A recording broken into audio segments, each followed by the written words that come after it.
Let's check out this white bark. It's got some dead foliage here. That's often a symptom of blister rust. My name is Diana Tomback, and I'm a professor in the biology department at the University of Colorado at Denver. In the Greater Yellowstone area and the Northern Rockies, we have what we call the center of abundance of white bark pine. Here's a brand new canker. It came in through the needles. White bark pines are in trouble because of several threats. Yep, we've got blister rust here. In fact, there's a canker with this year's Asiospores. We then have pine beetle outbreaks killing white bark pine trees, which is a result of warming temperatures on top of the blister rust killing white bark pine trees. And then, of course, the last threat, which is the big unknown, is the threat of global warming.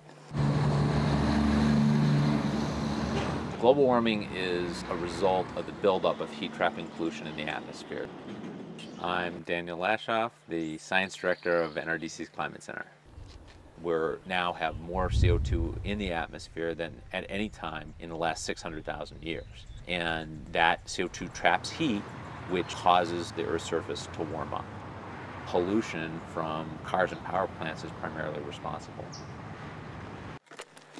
Now, a good question is whether we have blister rust on any of this regeneration coming in. Some global warming scenarios may increase the rate of spread of blister rust. This is the canker here, and this is the bottom of the canker with the spores coming out. The cankers grow down toward the trunk. Blister rust kills trees, but before it kills trees, it will often take out the branches of the trees. It kills them by girdling the branches. The cankers are growing in the living bark. The problem with that is that's where the seed-bearing cones are carried. So that means it is reducing the tree's capacity to reproduce. On average, averaged across the Greater Yellowstone, 25% of the trees are infected with blister rust. That's bad news for the grizzly bear. It's bad news for all the birds and mammals that eat white bark pine seeds.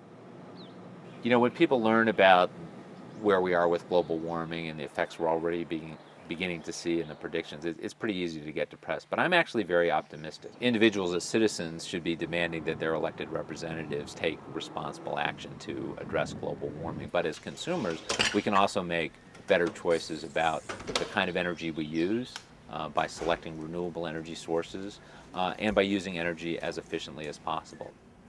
I think that we have the know-how to change the way we produce and consume energy, to get on a path to clean energy sources that aren't contributing to global warming.